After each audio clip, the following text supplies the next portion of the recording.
നമസ്കാരം. ഈ കഴിഞ്ഞ ദിവസം നമ്മൾ ഒരു ചിത്രം, അതായത് കേന്ദ്ര പെട്രോളിയം മന്ത്രാലയം ഒരു സ്വാതന്ത്ര്യദിനവുമായി, നമുക്കറിയാം 79ാമത് സ്വാതന്ത്ര്യദിനം ആണ് നമുക്ക് കഴിഞ്ഞു പോയത്.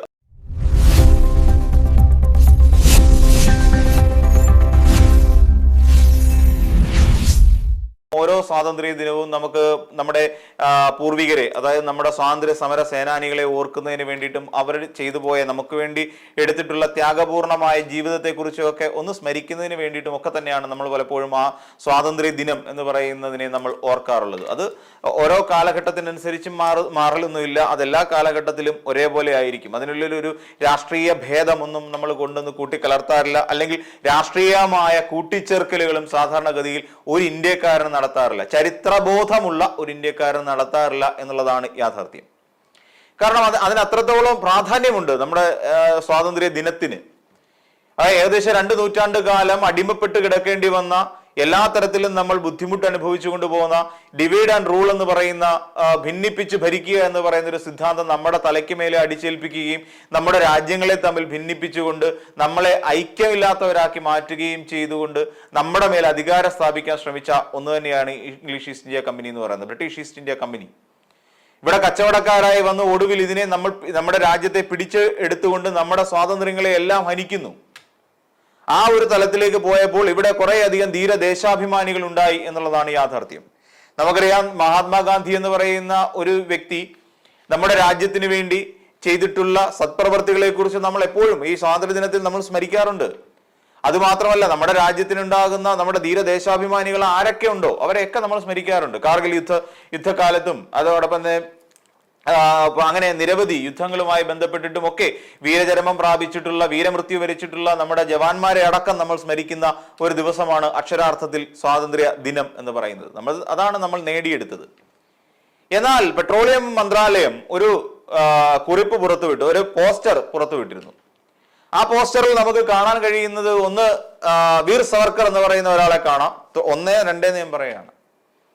2 മഹാത്മാഗാന്ധിയുണ്ട്, 3 നമ്മുടെ നേതാജിയുണ്ട്, 4 ഭഗത് സിംഗുമുണ്ട്. ഇങ്ങനെ ഇത്രയും 4 ചിത്രങ്ങൾ വെച്ചിട്ടാണ് അവരൊരു സ്വാതന്ത്ര്യ ദിനത്തിന് വേണ്ടിയിട്ട് അവർ പുറത്തേക്ക് വിട്ട ഒരു പോസ്റ്റർ. അതങ്ങനെയാണ്, ആ തലത്തിലാണ്.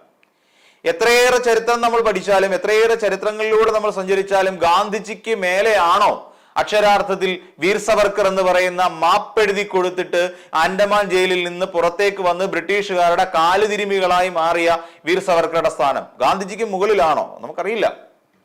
ചരിത്രത്തിന്റെ ഒരു ഭാഗത്തും വീർ സവർക്കർ എന്ന് പറയുന്ന ഒരാൾ നമ്മുടെ രാജ്യത്തിന് വേണ്ടി, രാജ്യത്തിന്റെ സ്വാതന്ത്ര്യത്തിന് വേണ്ടി എന്തെങ്കിലും ചെയ്തു എന്ന് പറഞ്ഞിട്ടില്ല, എങ്ങനെ നമ്മൾ കേൾക്കുന്ന പോലുമില്ല. അപ്പൊ പിന്നെ എങ്ങനെയാണ് ഇന്ത്യ എന്ന് പറയുന്ന മഹാരാജ്യത്തിന്റെ, ജനാധിപത്യ മതേതര രാഷ്ട്രത്തിന്റെ ആ ഒരു പേരിനോടൊപ്പം, അല്ലെങ്കിൽ ആ സ്വാതന്ത്ര്യ ദിനത്തിനോടൊപ്പം ഈ ഗാന്ധിജിക്ക് മേലെ എങ്ങനെയാണ് വീർ സവർക്കർ എന്ന് പറയുന്ന ഒരാളുടെ ചിത്രം വരുന്നത്? മാപ്പെഴുതി കൊടുത്തിട്ടുണ്ട്, മാപ്പെഴുതി കൊടുത്തിട്ടാണ് പുറത്തേക്ക് വരുന്നത്. അതായത്, സർക്കാർ അപാരമായ ദയാവായ്പിനാൽ എന്നെ മോചിപ്പിച്ചാൽ ഭരണഘടനാപരമായ പുരോഗതി ലക്ഷ്യമിട്ടുള്ള പ്രവർത്തനങ്ങളുടെ ശക്തനായ വക്താവായി മാറും എന്നായിരുന്നു മാപ്പപേക്ഷയിൽ കൊടുത്തിരുന്ന പ്രധാനപ്പെട്ട ഒരു ഭാഗം. അദ്ദേഹത്തിന്റെ മാപ്പ് എഴുതി കൊടുക്കുന്നതിനകത്ത് വളരെ പ്രധാനപ്പെട്ട ഒരു ഭാഗം ഉണ്ടായിരുന്നു. അതായത് ഏത് സർക്കാരാണെന്ന് ചോദിച്ചാൽ ബ്രിട്ടീഷ് സർക്കാരാണ്. ഇവിടെ രാജ്യം ഭരിച്ചുകൊണ്ടിരുന്ന ബ്രിട്ടീഷ് സർക്കാരിന്റെ പൂർണ്ണമായും വിധേയപ്പെട്ട് ജീവിച്ചു കൊള്ളാം. എന്തിനാൽ എന്നെ അപാരമായ ദയാവായ്പിനാൽ മോചിപ്പിച്ചാൽ, നിങ്ങളുടെ ദയ കൊണ്ട് എന്നെ ഇവിടുന്ന് രക്ഷപ്പെടുത്തിക്കൊണ്ട് എന്നെ ഇവിടുന്ന് ഈ ജയിലിൽ നിന്ന് എന്നെ മോചിപ്പിച്ചാൽ ഞാൻ എങ്ങനെയെങ്കിലും നിങ്ങളുടെ എല്ലാ കാര്യങ്ങൾക്കും പിന്തുണയായി നിങ്ങളുടെ അടിമപ്പെട്ട് ഞാൻ ജീവിച്ചോളാം എന്ന് ബ്രിട്ടീഷ് സർക്കാരിനോട് പറയുന്നതാണ്. അല്ല, നമ്മുടെ കേന്ദ്ര സർക്കാരിനോടല്ല, ജവഹർലാൽ നെഹ്റുവിന്റെ സർക്കാരിനോടല്ല പറയുന്നത്. നമ്മൾ ഒന്നുകൂടെ പരിശോധിച്ചാൽ ഇതിനകത്ത് ജവഹർലാൽ നെഹ്റു എവിടെ എന്ന് നമുക്ക് ചോദിക്കേണ്ടി വരും. ആ ജവഹർലാൽ നെഹ്റു ഇല്ല. അത് ആ ചിത്രത്തില് ജവഹർലാൽ നെഹ്റു ഒന്നും സ്വാതന്ത്ര്യത്തിൽ പങ്കെടുത്തിട്ടില്ല എന്നാണോ ഈ പറയുന്ന BJP-ക്കാർ വിചാരിച്ചിരിക്കുന്നത്? സുരേഷ് ഗോപിക്ക് അറിയില്ലേ ഇതൊക്കെ? സുരേഷ് ഗോപി ഒന്നുമില്ലേ, കുറച്ചു കാലം വിദ്യാഭ്യാസം ചെയ്ത ഒരാളല്ലേ? സുരേഷ് ഗോപിക്ക് പോലും അറിയില്ല. സുരേഷ് ഗോപി പെട്രോളിയം സഹമന്ത്രിയാണ്, നമുക്കറിയാം. അല്പം ചരിത്രബോധം എവിടെയെങ്കിലും ഉള്ളിലുണ്ടെങ്കിൽ ഇങ്ങനെയൊരു പോസ്റ്റർ പ്രചരിക്കില്ല പെട്രോളിയം വകുപ്പിന്റെ കീഴിൽ.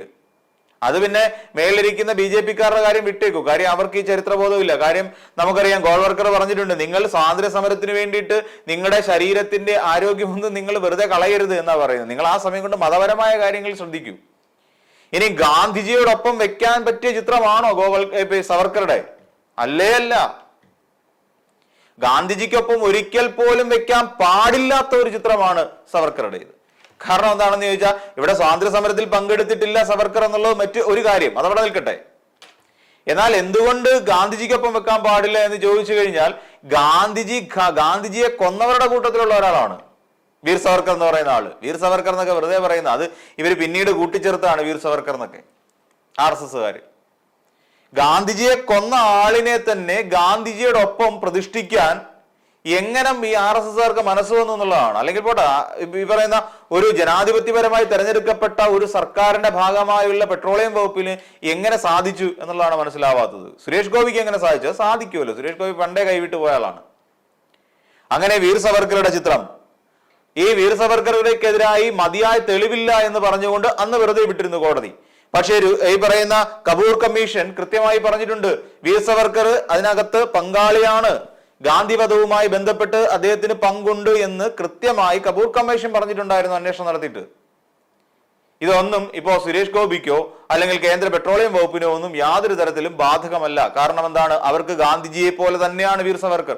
എന്ന് വെച്ചാൽ ഗാന്ധിജിയെ പോലെ എന്നല്ല, ഗാന്ധിജിക്കും മേലെയാണ് വീർ സവർക്കർ എന്ന് നമുക്ക് മനസ്സിലാക്കേണ്ടി വരും. ഇങ്ങനെയാണ് ഇന്ത്യയുടെ ദേശീയ ദിനം എന്ന് തന്നെ പറയാം, ഏറ്റവും പ്രാധാന്യമുള്ള ദിനം.